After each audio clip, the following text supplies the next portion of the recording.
Hey guys, this is Skull Durgery. My thing disconnected, so I had to do this again.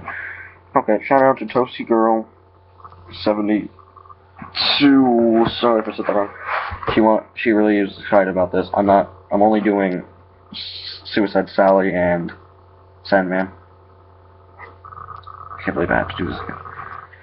And just a random fan, just another fangirl. One. That was the best kidnapping ever. And I like your idea for what should I do for 50 subs? Okay. Sally lives with her mom, her dad, her cat, and her sister Jen. All Sally wants for Christmas is a blue button-eye teddy bear. Sally's mom looks for the store after store, but it's all sold out. And she goes to an old pound shop with an old man sitting behind the counter with a teddy bear. She tells it's not for sale. She gives him a few extra bucks for it, and he lets it go. She excitedly runs home and wraps up the trucks for Christmas. Christmas comes, and Sally runs down the stairs. Jen comes down, half asleep, and they tear through their presents. Sally, the last box she opens was the teddy bear. The parents had a bottle of whiskey, and Jen is older, of course, but that's Sally's little girl. The rest of Christmas was spent trying out new toys and products, visiting relatives, and drinking eggnog with apple pie. Night came and rain began to fall as Sally fell asleep with Charlie, her new teddy bear, while watching Rudolph the Red-Nosed Reindeer. Jen went upstairs to her room to explore her new items, and Sally's mom and dad went to the room and joined a bottle of whiskey. Jen sits in her room, listening to music and texting her friends. Pulls out what appears to be a cigarette, except twisted on both ends, and begins smoking. Her door creaks open. Laughing out loud, she failed to hear it. Slowly in her stomach, she suddenly feels sharp jolt fly up her spine. Her paralyzed head hits the pillow. Black spots appear in her eye. She sees blood soak through the sheets in the corner of her eye. Her heart beats so fast it hurts. She passes out and bleeds to death. Jesus Christ. That was sudden and kind of disturbing. Jeez. Rain washes the snow out the window and patters against the glass. Sally's mom and dad lay in bed, drunk, watching a late-night television show. Their door was wide open, the light from the television would pour out the door. Sally's father saw something crawl under the bed. He assumed it was the cat and continued watching television. Sally's mom drifts off to sleep, and her father shuts off the TV and lays down. Several hours later, Sally's mom wakes up to a bouncing on the bed. Turning to her husband, she saw his face, eyes gouge out, and multiple stab wounds in the neck. Blood oozed from the wounds, and as Sally's mom was about to scream, a sharp pain for half a second went across her throat. She choked on her own blood for a minute before dying. Sally lays on the couch. She wakes up and notices the absence of Charlie. She gets up and sees Charlie standing in the doorway, being in darkness. It's just you and me now, Sally. Thank you, Charlie, she responds. When the police came several weeks later, Sally's sister was found to have 36 stab wounds in the back.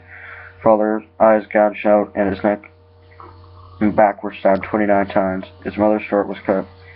Sally and the teddy bear were never found. This remains an open case. Wow, I actually may have time. Sandman! Okay, that was jeez, that teddy bear. Sally never did anything. The teddy bear did everything. My God, that's brutal.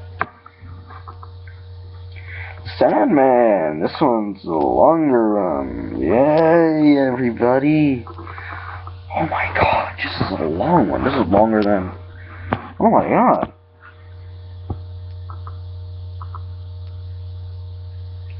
Oh my God. This is long. Oh damn. Oh well. Those who dream by day are cognizant, sorry I pronounced that wrong, of many things that escape those who dream only at night. Edgar Allan Poe. Eleanor. Great author. Master for mystery. Go to bed and wait for the Sandman. Now, I've heard many things about the Sandman. There are many different versions. One of them is an ice cream guy who just gives you drinks. Some guy who eats your intestines. As you sit there, it's sand. This is made of sand, and he eats your intestines as you sleep. Then you wake up and see him sitting there eating you. There's also the guy who just sits over your bed and stalks you as he gives you dreams, so you don't wake up. As soon as he leaves, you wake up. Then there's this guy. Why is he called the Sandman? Why is he called the Sandman? By the way, I like this story a lot. It creeps me out. It's 10 o'clock here, Pennsylvania. Sorry, it looks like there's something in my eye. There's not. It's been 6 minutes. Okay. Even as it came out of James's mouth, it seemed to him a strange thing to say. He was not sure why he had. For some reason it worked. Daniel went to bed. Next morning, he asked, "What does the Sandman look like?" Jamie was making breakfast. Daniel sat at the table, short legs swimming under a chair. "Nothing, really," James said. "It's just an expression." "What does it mean?" "Just something people say." He put a plate of eggs in front of Daniel and kissed him on the top of the head. He thought that would be the end of it. So he saw a Sandman for himself. Now, this picture for the Sandman, it looks like the guy from the Russian sleep experiment, if you know what that is. Weird guy, figure, weird thing on his right here now. Like right here is weird. Looks like a big wart or something. Okay. She went away for bed and stopped by Daniel's room to check on him while he slept, as he often did. Such a routine precaution that when he saw a pale, naked man sitting on the edge of Daniel's bed, rocking back and forth, it took him a moment for him to process what he was seeing.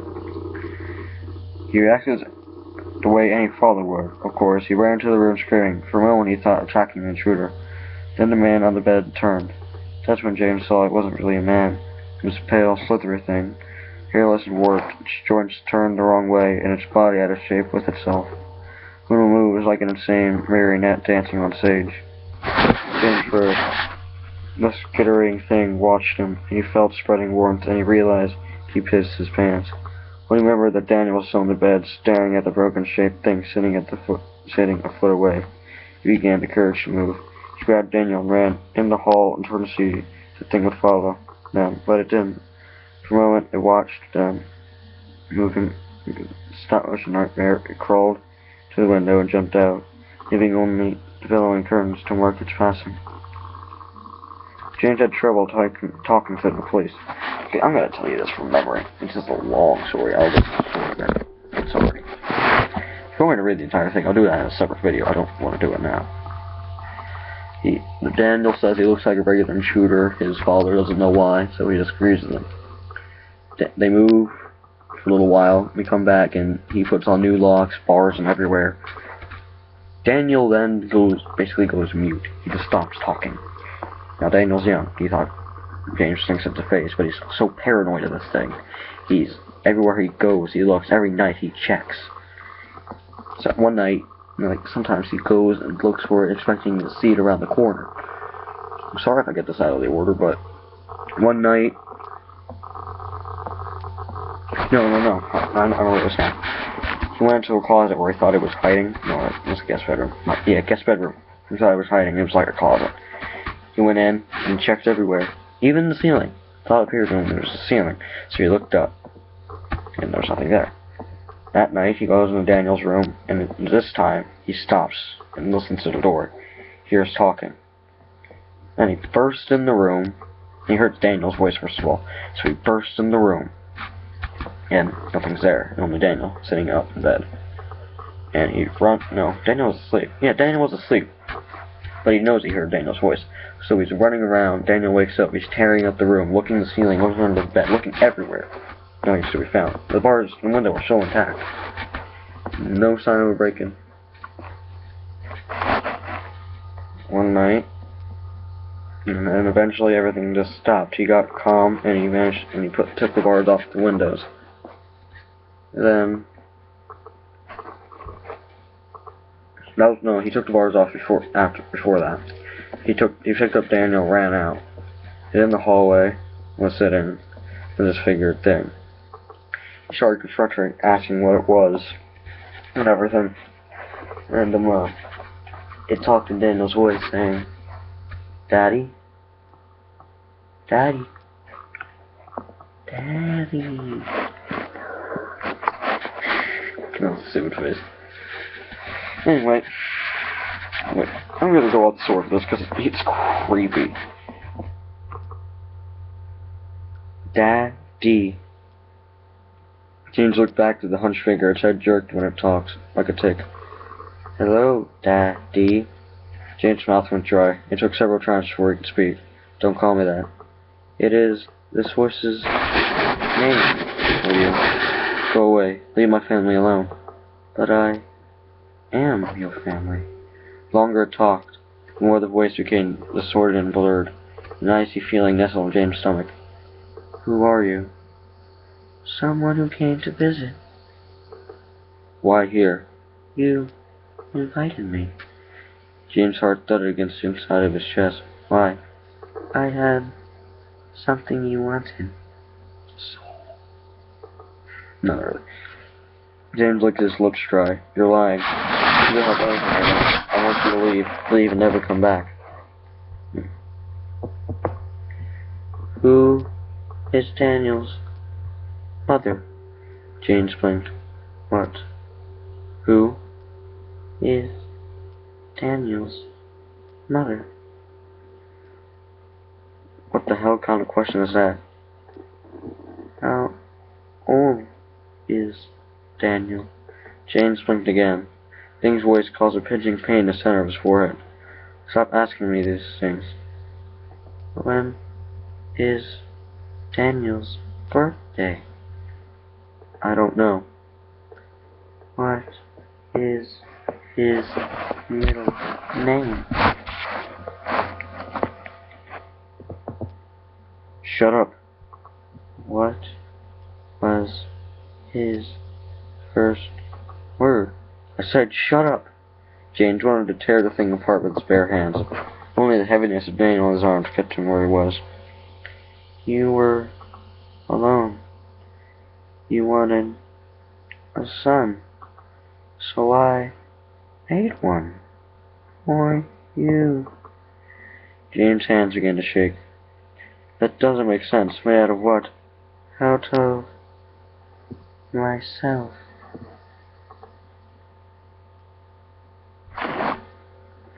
James' stomach turned over. "But now I need those parts back." Daniel picked at James' shoulder to get his attention. Something was strange about Daniel's face. "Danny, open your eyes." Danny scrunched his eyes shoulders. "Open your eyes, Danny. Danny, open your eyes. Open your eyes." Daniel shook his head, trying to refuse, but he couldn't hold it forever. Eventually his eyelids looked up and James saw the truth. Daniel's eyes were gone. James almost dropped him. For a second he wanted to throw his son down so he could stop looking into those empty holes in his face. Daniel opened his mouth as if to speak, but of course he had no voice. "He's coming back to be a part of me. Again." "No. No, no, no. Give him back. Give him back." "I cannot. It has been too long. I warned you this would happen." "You're lying. You're lying. You're a freaking liar. Give me my son back. Give him back." "I do not lie. I warned you. You cannot exist forever.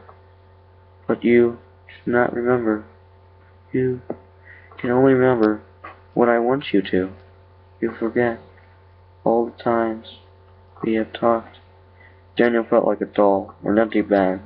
His hair was falling out, disappearing before it touched the ground. His hands vanished into his sleeves, and his feet rolled up inside his pants cuffs. James grabbed the tiny, shapeless thing. Tears streamed down his face. Sudi held a pile of empty clothes, and then those two were gone. He looked around the house. Toys disappeared. Photos vanished from their frames. Daniel's little shoes were no longer by the door. James turned toward Daniel's room and confronts the wall, where the door should be. He groped the blank surface, fingertips scrambling, his head against the wall. The pain didn't feel real. Why did you do this? It was what you wanted. I learned so much. This is impossible. People will ask. People will wonder. The police, the hospitals, the people in the neighborhood. They have already forgotten him. They only remember what I wanted them to. Like you. James pressed his hand against his aching skull. Will I at least remember him after this? You can try. What's your mind will kill you. Now that everything he was is a part of me. Again. James sat on the floor looking at the blank wall. Out of the corner of the eye, he saw the thing creep toward him, even felt its wet hand on his shoulder. But he did not look at it. If I won't remember any of this, why don't want to tell me? Because a father should know. Then James was alone. Now, Sandman, he sounds like a pretty decent guy. Now, he sounds creepy at some points, but he's a decent guy. He gave this man a father. He made this man a father. I mean, sure, he made him forget everything then, but now, he meets a girl named Abigail. Abigail worried about James sometimes. When they met a year ago, he said that he'd never been married and he never had kids. There was a certain pain and expression he assumed when he said the last part. Abigail knew that look. She'd met parents who laughed before. They learned to recognize it. There were other things about him that worried her too. Sometimes she could find him staring at a particular spot on the wall, brow furrowed in concentration. He did not seem to realize what he was doing it, and of course, there was insomnia, and the sleepwalking to consider too. Yes, there was lots to worry about, but she loved him all the same. James still said he never had kids, and neither had she. She long wanted one, but it was impossible. She worried that James wouldn't stay with a woman who couldn't be a mother, though he constantly assured her that it was not so. There were times, and more often, the late, that there were nights when James took to sleepwalking, and even Abigail imagined she heard strange, scuttling noises in the house, saw impossible shapes in the dark corners. Then, when she thought she would do anything, absolutely anything, it would have meant having a little daughter for she and James to raise. At that moment, she should have became afraid. But she never knew why. Okay, guys, that's the two stories. I'm creeped out. I hope you are. That's what I aim for sometimes. Sometimes I just do it for enjoyment. But, almost 20 minutes. I'm glad I didn't read through all that, or else it probably would have been 45 minutes long. Just that story alone. It's weird. I really enjoy doing this. I really do. By the way, I don't know if I showed you this. Yeah, I think I did, but still I'm going to show you it again. Proof. Hopefully it doesn't cut out again. Yeah, well, this is great. I might do Bend Around again, just because the first video didn't really work out too well and not funny. Hope this one does too.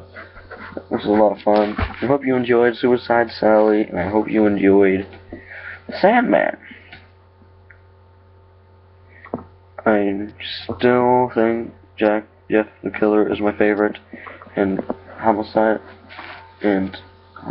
Louie still loves him. So, hope you guys enjoyed the video, and have a good night, and go to sleep.